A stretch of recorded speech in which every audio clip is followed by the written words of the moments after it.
And Airak in the studio representing Uganda, East Africa. Yes, give it up to Airak here with me today. I was so excited to have him on this platform, and I was writing to him. I'm like, man, how can I do this? I'm really a great fan of Airak. Airak, welcome to Ubuntu Unfiltered podcast. Thank you so much. Thank you so much for having me. Yes, Airak.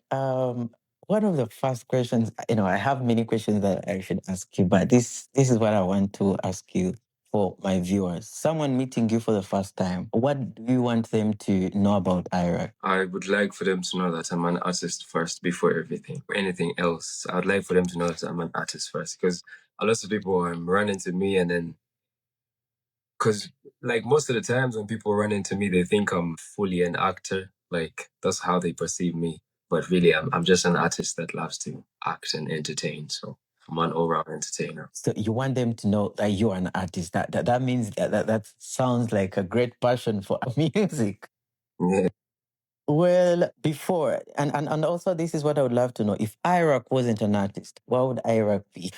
Really, I'd be somewhere along the lines of medicine or like a doctor, because that's really where my education was pointed towards until I just decided I want to just make music. Medicine and doctor. Speaking of where your journey started, so I would love to hear that. So you started off from medicine, a PCM, PCB in school.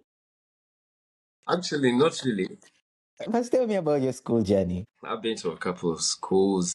I went to, for high school, for primary school, I went to Quality Education Center. And then high school, I first went to St. Henry's College, Tovu, where I left and went to God Cares High School. Then I left. I went to Bright Future Academy. Then after I went to Tirina, Church of Uganda.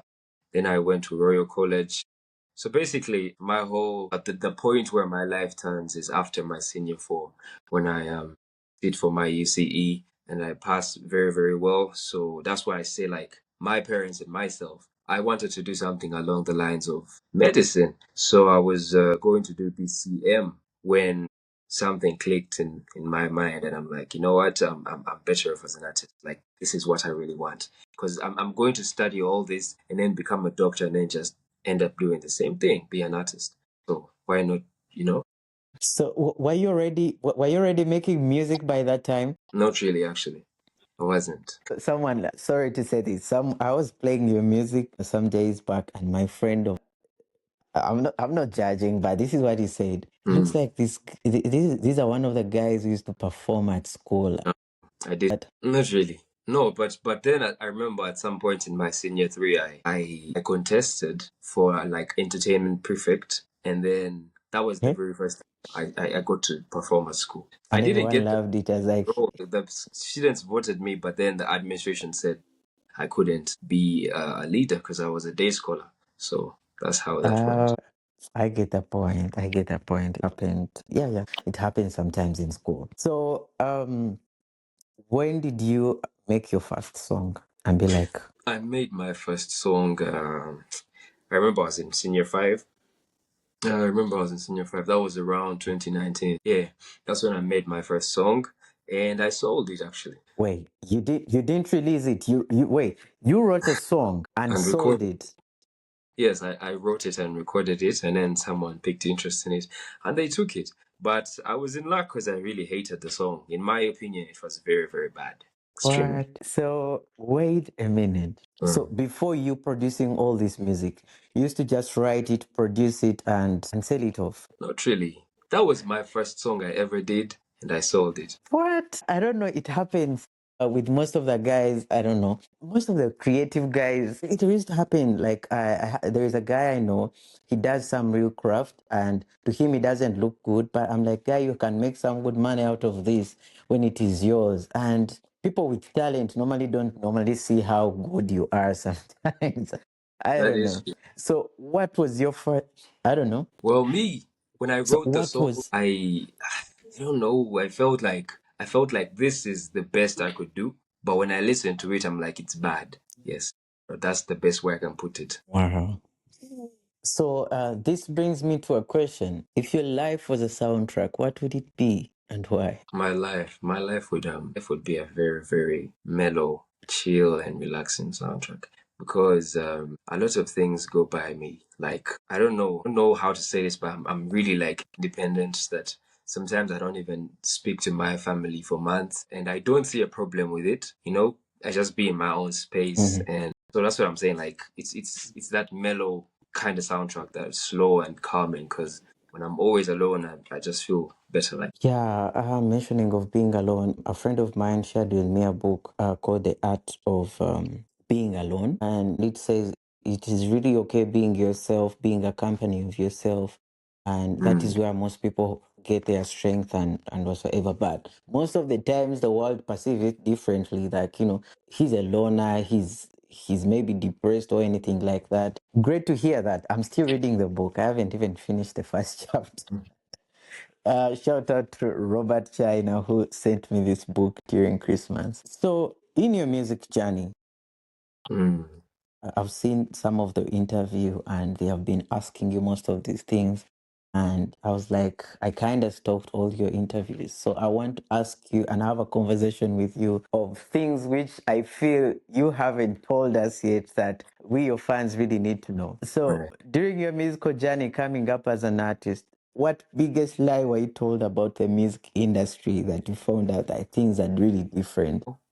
Some people believed in me so much that they told me with the level of talent that I have, I would make it in about a year of getting a management or like someone to finance the music. But then coming here, I realized it's much more than because however much someone is going to finance the whole dream, it's really up to you to push it and make people see the dream. This is what I want, and this is how I want it to perceive me, and this is the best I can do.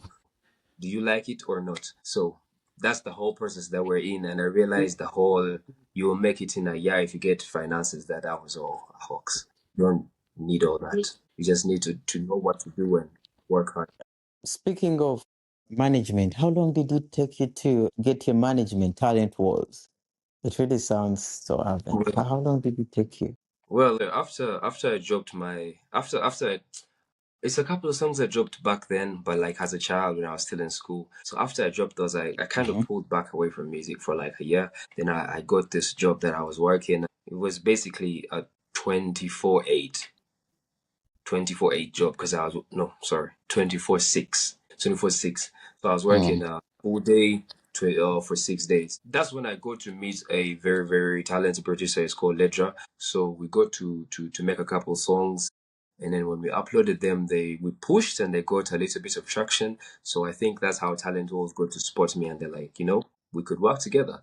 So I looked through them and they had what I needed and I had what they needed. So we just started working together, made it official. That's nice. At least we have seen your journey with Talent Worlds, and there's a way how it sounds. I play a song and someone is like, "Oh, it sounds dope."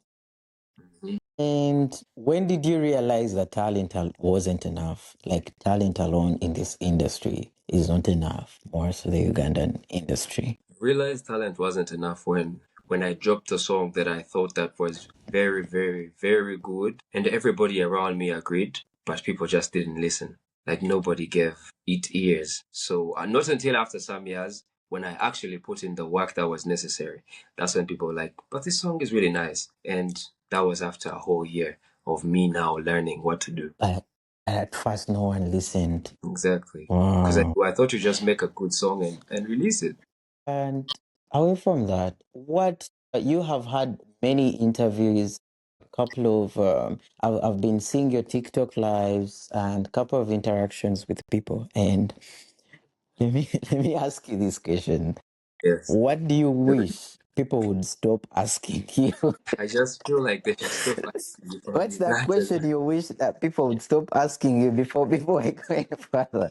It's it's Because it's I a might couple of ask you. questions. It's a couple of questions because when I do my live streams, most of the people be asking, "Are you Ugandan?"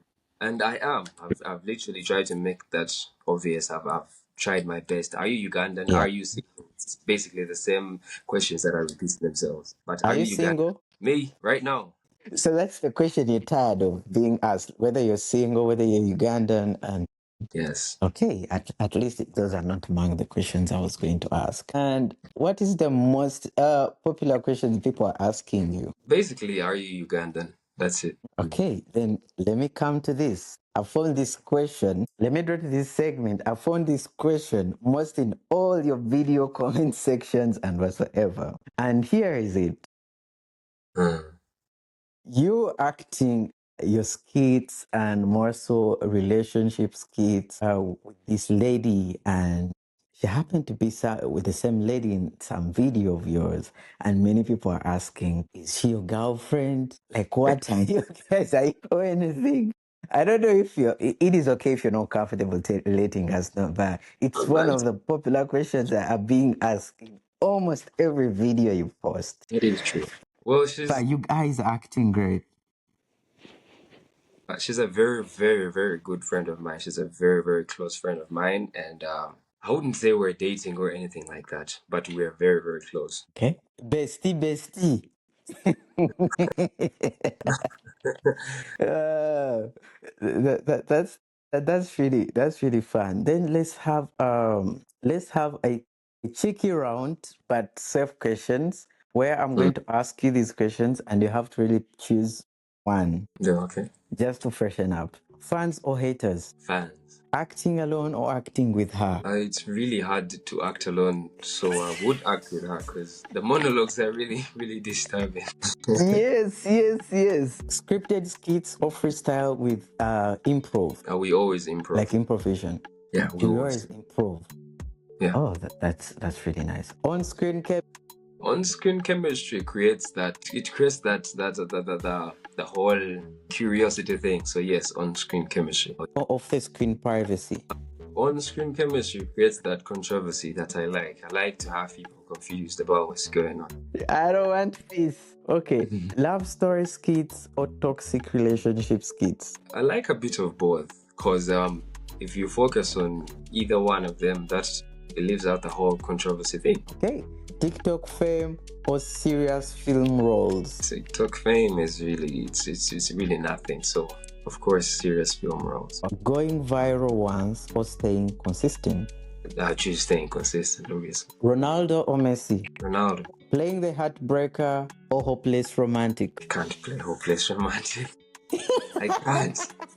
Especially if it's from the one scripting, I can't. Real life comments or ignoring them completely. I like to see comments and reply to them. Yeah, it's interesting. And lastly, real life or real life, like Instagram reels. Real life, not Instagram reels. Thanks. That was fun of the Cheeky Safe Q&A.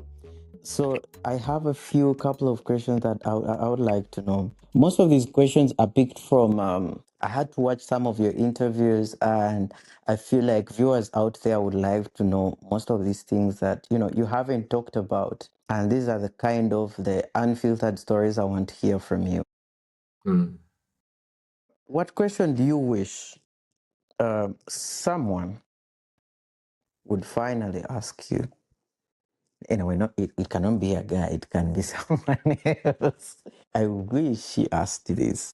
That's a question I really have never been asked a question of that caliber. It depends So on a person. actually, that's the best way to answer that. It depends on the It person. depends on a question, on Yeah, a person asking.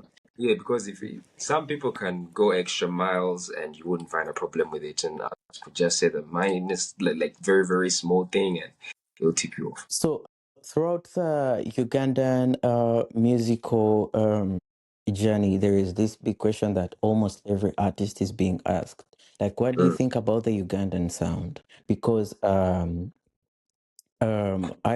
happened to listen to someone who was like, I think by the time Uganda, we don't have a Ugandan sound. We don't, like you say, Nigeria or South Africa, that there is that sound they really own. What do you think about the conversation of having a Ugandan sound? Yeah, we do need one, but you can't force it. It's something that it's like a gift from God, you know? Because nobody sat down and was like, you know what, let me create Afrobeats, let me create amapiano. It's just evolution of music. So I think we should just keep being original. Let's just stop copying Nigerians. Let's stop copying South Africans. Let's just do our thing, and then our sound will just get polished and better, and then we'll finally have a Ugandan sound that's recognizable along the all over the world. I like the way you're thinking. You kind of resonate with what Joshua Baraka said some time back at the coffee podcast. He was kind of bringing out the same idea that we don't have to have a sound. We can always be creative. So speaking of other artists, which artist would you wish you would have worked with? Because I haven't seen any collaborations from you. That is true. The only songs I hear, they are only solo. And Yeah. just give me 5 gents and 5 women from anywhere. But of course, in Okay. Uganda first. In Uganda, I'd like to work with. I'm looking at working with APAS, and then Apas. yes, then I'm a big fan of Apas. my friend Expect Zavi is a new artist, really really promising, very talented, and Joshua Yeah, Baraka. I've seen his music. Mm-hmm. Baraka, okay. And also a few producers, because right now I term them as artists. I don't know if Yes, I should let's just. talk about producers. Yeah. I'd like to work with Axon and then Atin. Of We worked course, on a project with Atin, I but then accent. and this guy from Rwanda. Ele. No, Kivumbi King. Kivumbi. Oh, Kivumbi. All right, I thought Kivumbi King. Yeah, Kivumbi King is really talented. And Yeah, producers, what of LA? Is yeah. LA a producer? I don't know. I He's always a listen to producing his. artist. Yes. But we okay. I'll ask you about this. Have you tried out? Not because it's my friend. We have. What do you think of Ian Pro? Ian Bro, I've heard the name before on sounding songs, but I really haven't given him attention. But I'm going to look into him. I don't know. Not because he's my friend, but I think he's behind most of the hits. I think he produces more of chameleon songs and whatsoever. Mm. But anyway, artist is talking. Yeah, Janet producer more. So let's go to the ladies. Which ladies do you wish you would have worked with? Wow, that's a bad one. I'm not even being It- sexist, but I barely listen to. Wow. I actually never thought. I'm trying to look through. I mean, I don't want to give names that are cliche. I want to say yes. something. But probably Winnie Noaji. I back then I wanted to work with Azawi. I don't know. I think we'd do something magical together. Okay. It's there's a girl called Nana Nadia.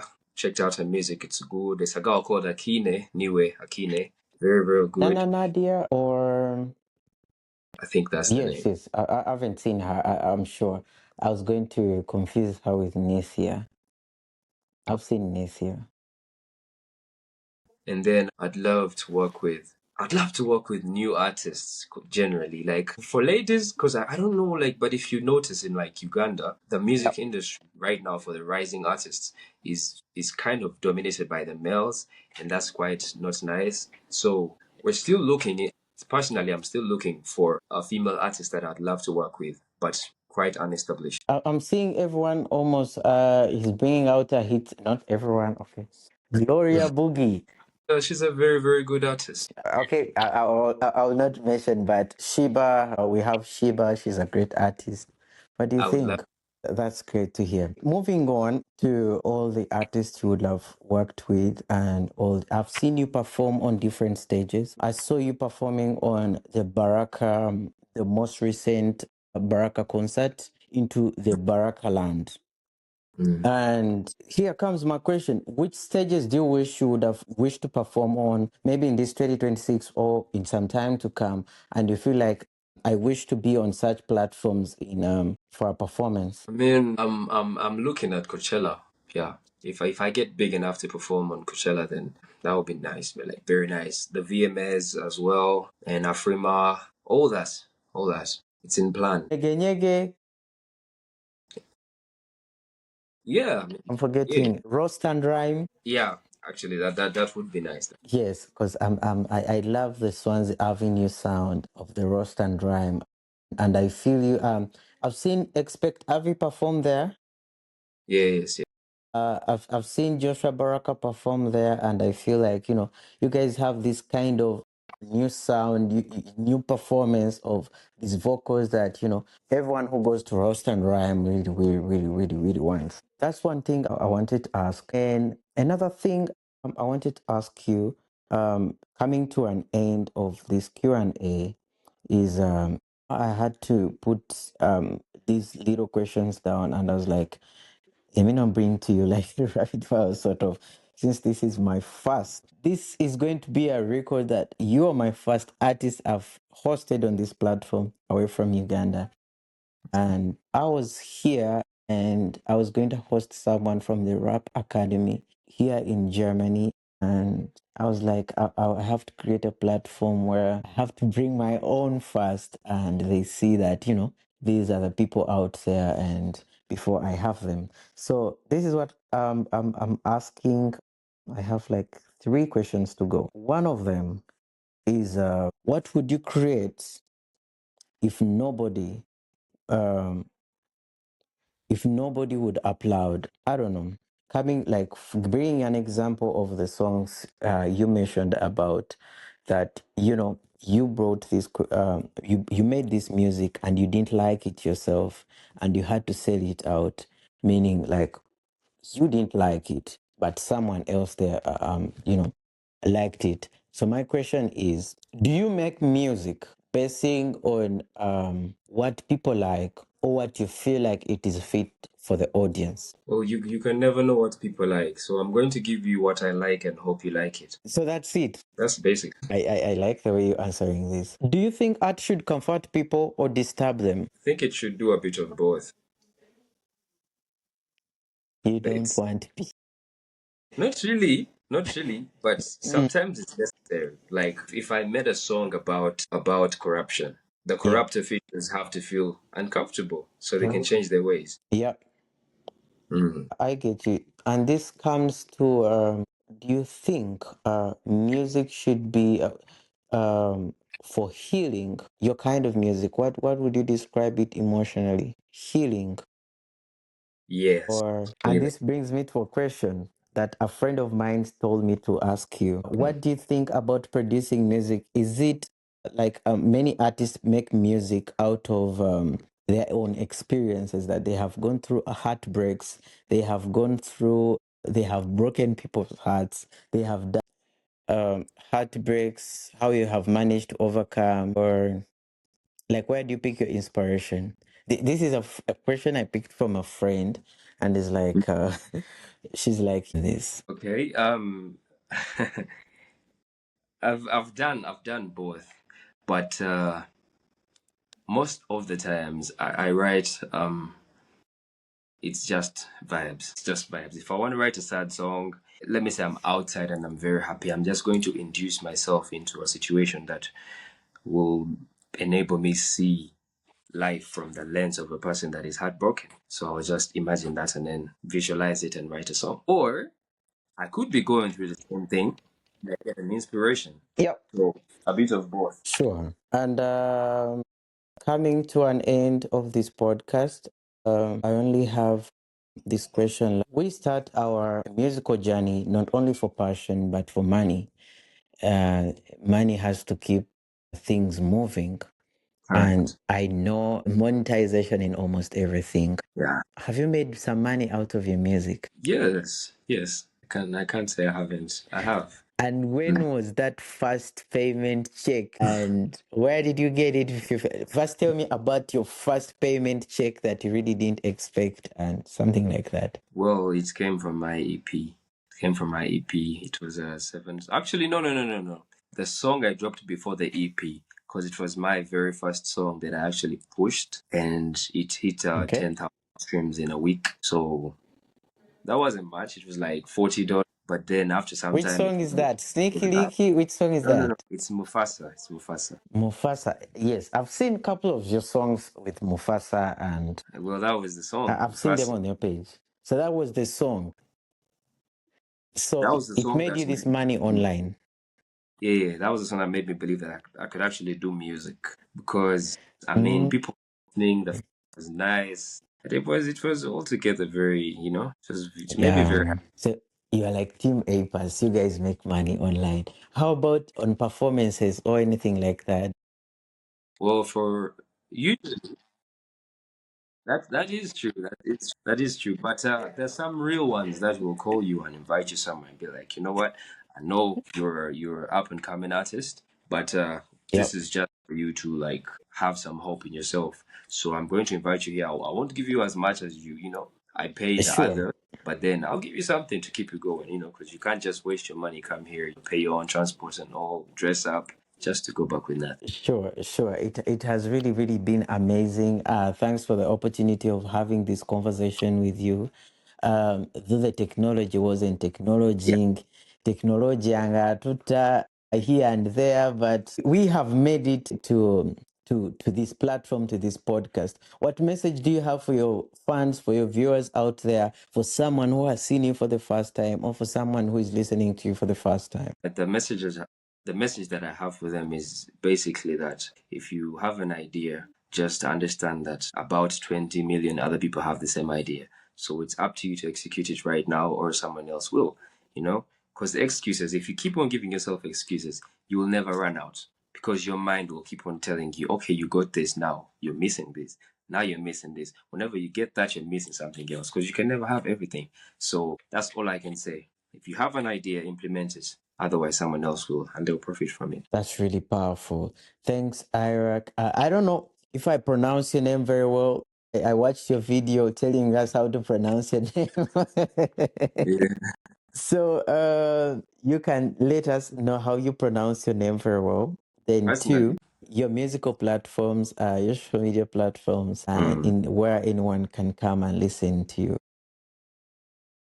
Well, personally, as the creator, I pronounce my name as Airak, but Airak passes because Airak. it's the closest you can come to where I am. So Airak, it passes. I mean, it's okay. And then for the Yes. streaming So platform, I use yep. A everywhere. Maybe YouTube, it's Airak Music. Yes. And then social Okay. media handle, it's I am Airak, literally everywhere. I am Airak everywhere, and then YouTube, it's Airak Music, Spotify Airak, Yes. and Apple Music Airak. Thanks so much for having you here on this platform, and thanks for spending at least 40 minutes of your time to have this conversation with us. Hope to see you around soon, and thanks for being here. I appreciate it. Thank Let you me so much wish for you a nice evening, and good on yourself.